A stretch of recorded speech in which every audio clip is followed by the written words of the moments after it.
नमस्कार मित्रों, आज की कहानी बेहद रोचक है तो निवेदन करूंगा कृपया अंत तक जरूर सुने। दोस्तों, लोना चमारिन कौन थी? जी हाँ, तंत्र मंत्र की दुनिया में बहुत ही चर्चित देवी या योगन लोना चमारिन भारत देश के पंजाब प्रांत के अमृतसर में एक चमार परिवार में जन्मी परियों समान सुंदर लड़की थी। बालपन से ही उसकी सुंदरता पर मोहित हर किसी की गंदी नज़र उस पर पड़ने लगी थी। आज इसी लोना चमारिन का इतिहास को हम उजागर कर रहे हैं। लोना चमारिन के नाम से बहुत सारे साबर मंत्रों की सिद्धि की जाती है। ऐसा मानना है लोना चमारिन द्वारा अपने नाम से बाधित ये सभी साबर मंत्र अचूक फलदायी होते हैं। लोना चमारिन का साबर मंत्र क्या है, सभी तांत्रिकों को ज्ञात होता है। अनभिज्ञ लोगों के लिए थोड़ा अंत में हम बता देंगे। फिलहाल आते हैं लोना चमारिन के इतिहास पर। यह लोना चमारिन पंजाब राज्य के अमृतसर जिले में चमरी गांव की रहने वाली थी। असम राज्य के कामरू जिला कामाख्या में जाकर अपनी सिद्धि प्राप्त कर एक विश्वविख्यात योगिनी बनती है। तो आखिर एक पंजाब की लड़की असम राज्य के कामरूप जिले में कामाख्या शक्तिपीठ पर कैसे पहुंची, और वो भी 11वीं शताब्दी में? इसकी पूरी कहानी बहुत ही रोचक और रहस्यमयी है। सारे रहस्यों का पर्दाफाश करने के लिए आज हम आपके सामने ये कहानी प्रस्तुत कर रहे हैं। अमृतसर शहर के छोटा सा एक गांव है चमरी, जहां से शुरू कामाख्या शक्तिपीठ तक का सफ़र। वो भी क्यों और कैसे? चमरी गांव में एक चमार जाति का छोटा सा परिवार रहता था।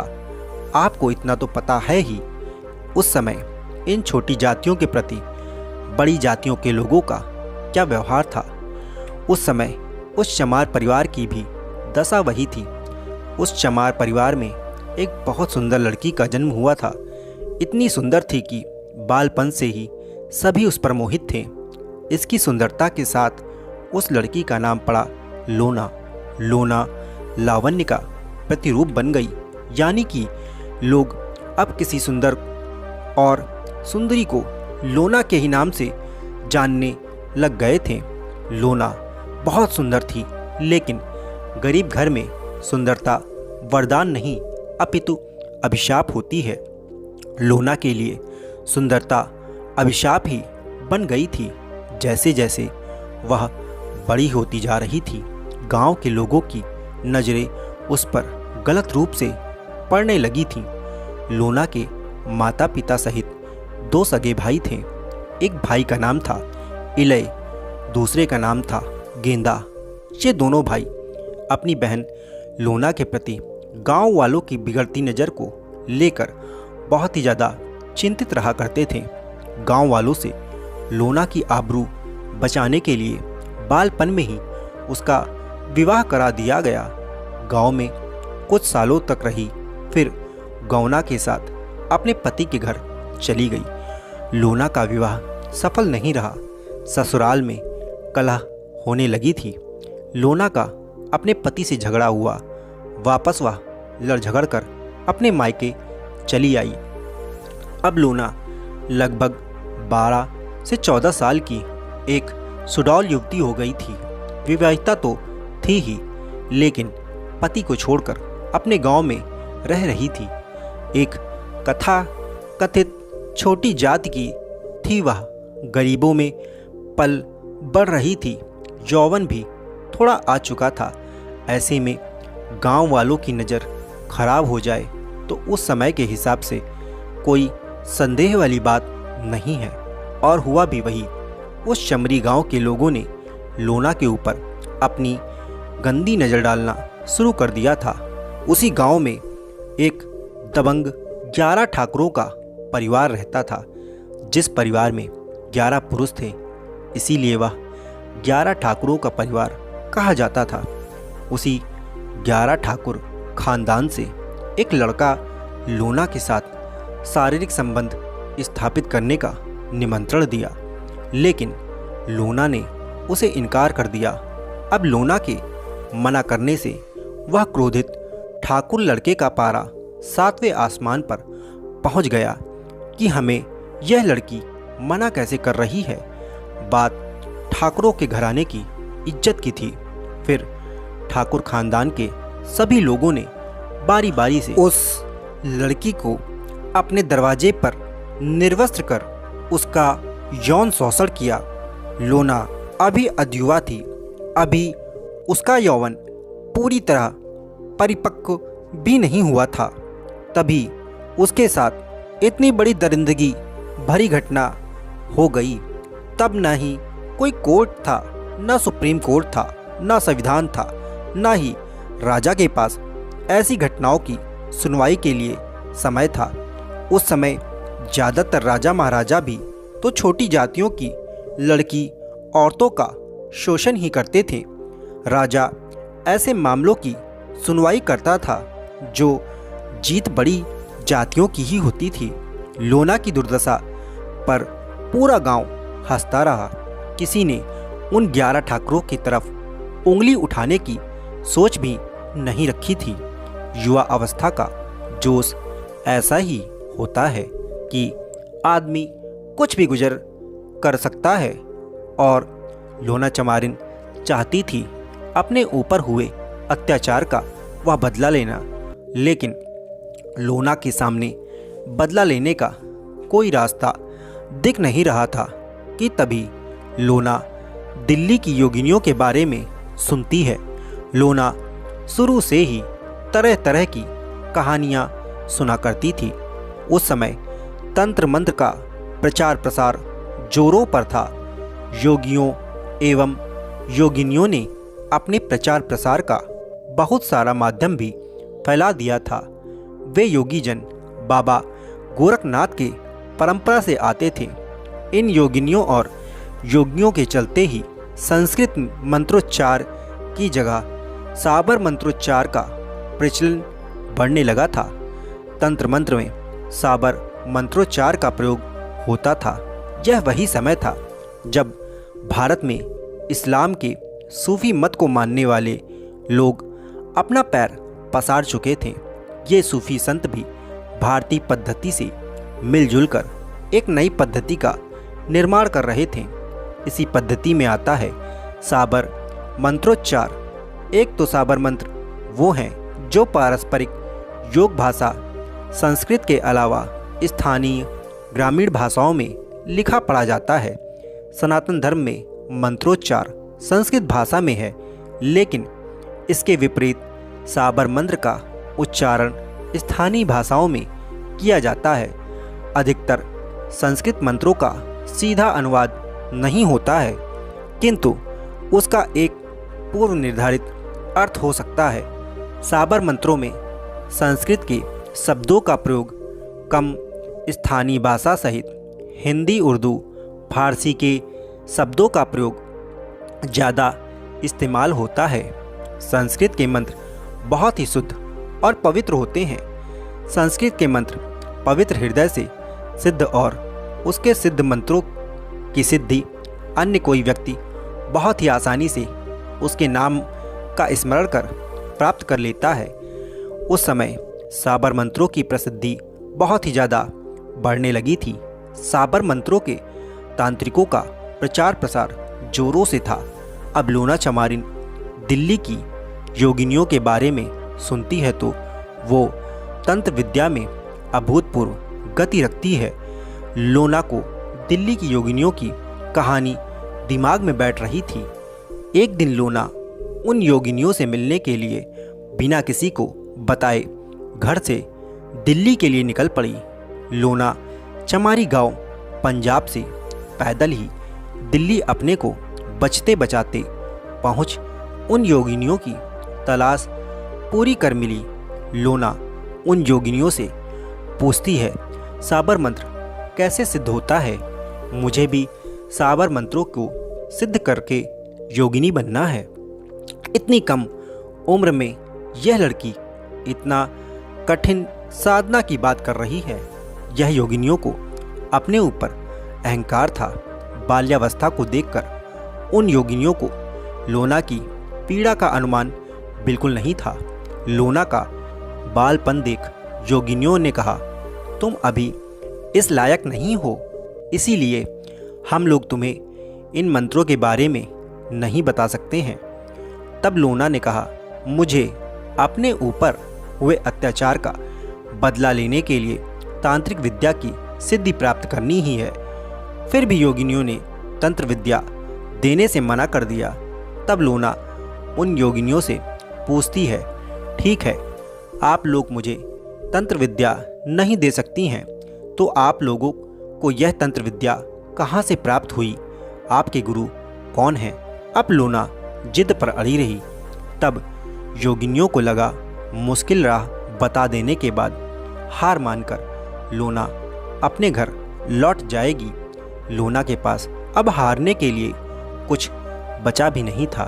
उन योगिनियों ने बताया, यहाँ से बहुत दूर असम राज्य के कामरूप जिले में ब्रह्मपुत्र नदी के तट पर स्थित नीलांचल पर्वत पर योनि रूपा कामाख्या शक्तिपीठ है। वहीं से तंत्र विद्या की प्राप्ति होती है। हम सब वहीं से तंत्र विद्या सीखी और तांत्रिक बनी हूँ। तुम अभी नादान हो, वहाँ तक पहुँच नहीं सकती हो। अपने घर लौट जाओ। लोना के मन में बदले की आग धधक रही थी। वहीं से लोना असम कामाख्या शक्तिपीठ के लिए निकल पड़ी। लोना का एक ही जिद था, बदला। अपने ऊपर हुए अत्याचार, 11 ठाकुरों द्वारा सामूहिक बलात्कार का बदला। बलात्कारियों से बदला लेने का कोई और मार्ग था भी नहीं और अपनी प्रतिज्ञा पूरी करने के लिए किसी भी तरह अब असम जाना ही था। दिल्ली से पैदल उतर कर उत्तर प्रदेश, बिहार, बंगाल राज्य होते हुए आखिर लोना असम राज्य के कामाख्या शक्तिपीठ पर पहुंच ही गई। दुश्वार दुर्गम रास्ता, अलग अलग जगहों की अलग अलग बोली, भाषा, रहन सहन सबका अनुभव करते हुए, अपने को बचाते हुए, जंगल झाड़, नदी नाले पार करते हुए, कभी कभी भूख प्यास से व्याकुल रहते हुए, पैरों में पड़े छालों की पीड़ा सहते हुए, थकान को नज़रअंदाज करते, तमाम कठिनाइयों को पार करते, अपनी जद्दोजहद रास्ते की कठिन परीक्षा देते, लोना कामरू कामाख्या शक्तिपीठ पर पहुंचकर एक योग्य गुरु की तलाश प्रारंभ करने लगी। अंततः लोना की यह तलाश खत्म हुई। लोना की मुलाकात नाथ पंथ के एक योगी इस्माइल जोगी से हुई। इस्माइल जोगी सूफी व नाथ पंथ के मेल जोल से बने जोगी थे। वे साबर मंत्र में अच्छी सिद्धियां प्राप्त कर चुके थे। जब लोना इस्माइल जोगी से मिली तो इस्माइल जोगी लोना के सुंदर रूप पर मोहित हो गए। योगियों में पंचकर्म की पद्धति पहले से ही चली आ रही थी, यानी साधना के दौरान निद्रा, मदमांस, मैथुन, दुराचार आदि से परहेज नहीं करते, तब भी साबर मंत्रों की सिद्धियां प्राप्त हो जाती थी। इस्माइल जोगी अपने साथ मैथुन के लिए लोना पर आसक्त हो गए। लोना के पास अपने गुरु को दक्षिणा देने के लिए इसके अलावा कुछ और था ही नहीं। लोना तंत्र विद्या प्राप्ति के लिए अपने गुरु इस्माइल जोगी को अपना शरीर मैथुन के लिए सौंप देती है। इस्माइल जोगी लोना के शरीर का भोग करते हैं। वे तंत्र विद्या देना भी उसे प्रारंभ कर देते हैं। इस्माइल जोगी बहुत बड़े सिद्ध तांत्रिक थे, लेकिन उनके पास कोई ऐसा मोटिवेशन नहीं था जिससे वे तंत्र साधना में उस गति को प्राप्त कर सकें, जिस गति को लोना अपने गुरु को गुरु दक्षिणा में यौन सुख से तृप्त कर धीरे धीरे संपूर्ण तंत्र विद्या प्राप्त कर ली। गुरु गुड़ ही रह गया, चेला चीनी हो गया। लोना चमारिन अपने गुरु इस्माइल जोगी से अधिक तांत्रिक सिद्ध हो गई। फिर अपने गुरु को गुरु दक्षिणा से संतुष्ट कर आशीर्वाद ले पंजाब चली गई। लेकिन इस बार वह वापसी अपने पूर्ण शरीर से नहीं करती बल्कि सूक्ष्म शरीर से गई। फिर आपको एक बार बता दे, यह लोना चमारिन की कहानी 11वीं शताब्दी की है। पंजाब अमृतसर का चमारी गांव ठंड के कोहरे में लिपटा हुआ अपनी दांतें किटकिटा रहा था। सुबह के लगभग 5 बजने वाला था। कुहासे की मोटी चादर थी और अंधकार सर्वत्र व्याप्त था। ऐसे में उस गांव के 11 ठाकुरों के खानदान का वो बेटा जो पहले लोना के साथ बलात्कार किया था, वह अपने कमरे में चारपाई पर सोया अपनी नींद पूरी कर रहा था। नींद में ही अचानक उसे एहसास हुआ कमरे में कोई है। उसने करवटें बदली, फिर सोचा कोई नहीं, बस यह भ्रम है। आंखें मूंद झपकी लेते सोना चाहा।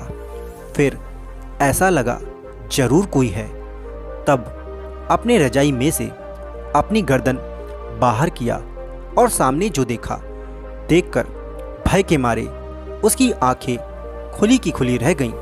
दांत किटकिटाने वाली ठंड में उसके शरीर से पसीने की गंगा बहने लगी। वह पसीने से लथपथ होने लगा।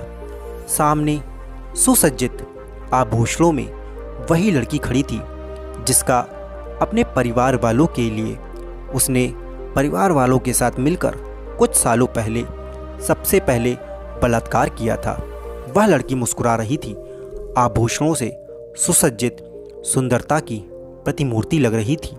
लेकिन उस लड़की में कुछ ऐसा भी दिख रहा था जो उस लड़के के तन मन में सिहरन पैदा कर रहा था।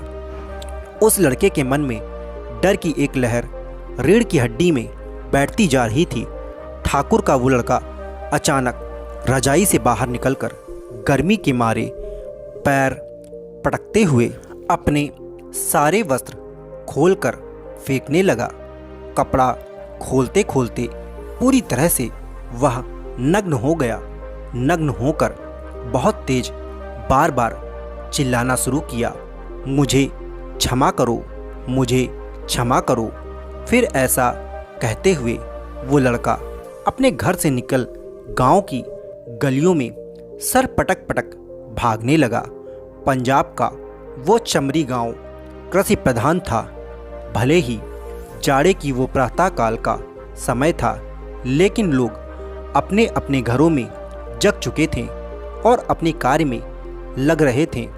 जैसे ही उस लड़के की चिल्लाने की आवाज़ उन गांव वालों की गलियों में भागते हुए गूंजने लगी थी, लोग उसकी आवाज़ सुनकर अपने अपने घरों से निकल उसके पीछे दौड़ने लगे थे कि अचानक वो लड़का बेतहाशा दौड़ता जा रहा था और चिल्ला रहा था, मुझे माफ़ कर दो, मुझे मत मारो।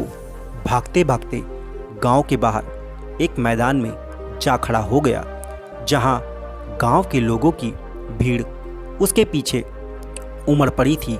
लड़का फिर चिल्लाना शुरू किया, मुझे माफ़ कर दो, मुझे मत मारो, मुझसे हुई गलतियों को क्षमा कर दो। लोगों को कुछ समझ नहीं आ रहा था, क्योंकि वहाँ उस लड़के के पास कोई भी किसी को दिखाई नहीं दे रहा था।